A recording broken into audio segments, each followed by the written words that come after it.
पूरी दुनिया में जहां सबसे ज्यादा प्रदर्शन हो रहा है उस जगह का नाम है तुर्की।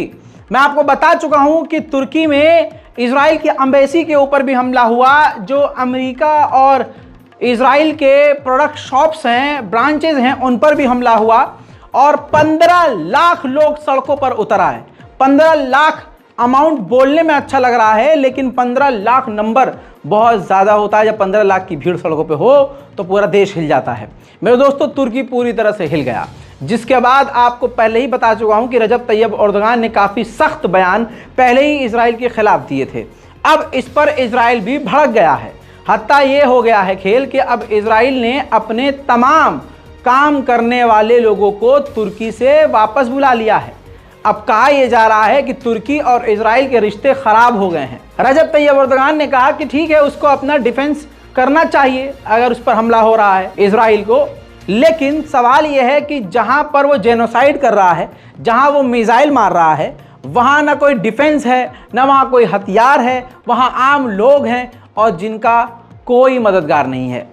साथ में जो तुर्की ने सख्त बात कही, वो ईरान की तरह ही अब लहजा अपनाते हुए साफ कह दिया कि अब दुनिया को इंट्रोड्यूस करवाएंगे हम इजराइल को एज अ वॉर क्रिमिनल। दोस्तों, ये सबसे बुरा झटका इजराइल के लिए है कि तुर्की अब साफ साफ उसके खिलाफ बयानबाजी कर रहा है। वहीं रजब तैयब एर्दोगान ने सटीक बात कही। उन्होंने कहा कि जो मगरमच्छ के आंसू बहा रहे थे यूक्रेन के बच्चों के मारे जाने पर, अब वही मगरमच्छ के आंसू बहाने वाले चुपचाप बैठकर गाजा के बच्चों का कत्लेआम देख रहे हैं। आने वाले समय में इजराइल अकेला ही रह जाएगा, रजब तैयब एर्दोगान ने ऐसा कहा है। वहीं गाजा के लोगों से रजब तैयब एर्दोगान ने कहा है कि आप अपनी ज़मीन पर डटे रहें, अपने इलाके को न छोड़ें। साथ में उन्होंने कहा बिल्कुल ख़तरनाक बात जो इजराइल बर्दाश्त नहीं कर सकता। एर्दोगान ने कहा कि इजराइल एक ऑक्यूपाइड है, एक कब्ज़े वाला देश है जिसने कब्ज़ा किया हुआ है। फ़िलिस्तीनियों का हम पर एहसान है। जी हाँ, रजब तैयब एर्दोगान ने साफ कह दिया है कि इजराइल एक ऑक्यूपाइड देश है।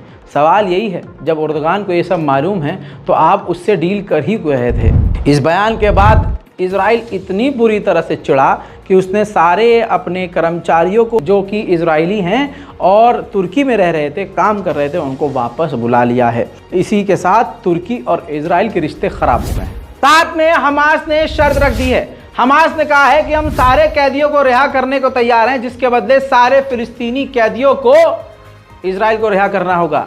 इजराइल के लिए शर्त काफ़ी मुश्किल है। कल पूरी रात बमबारी हुई है और कत्लेआम सबसे ज़्यादा हुआ है।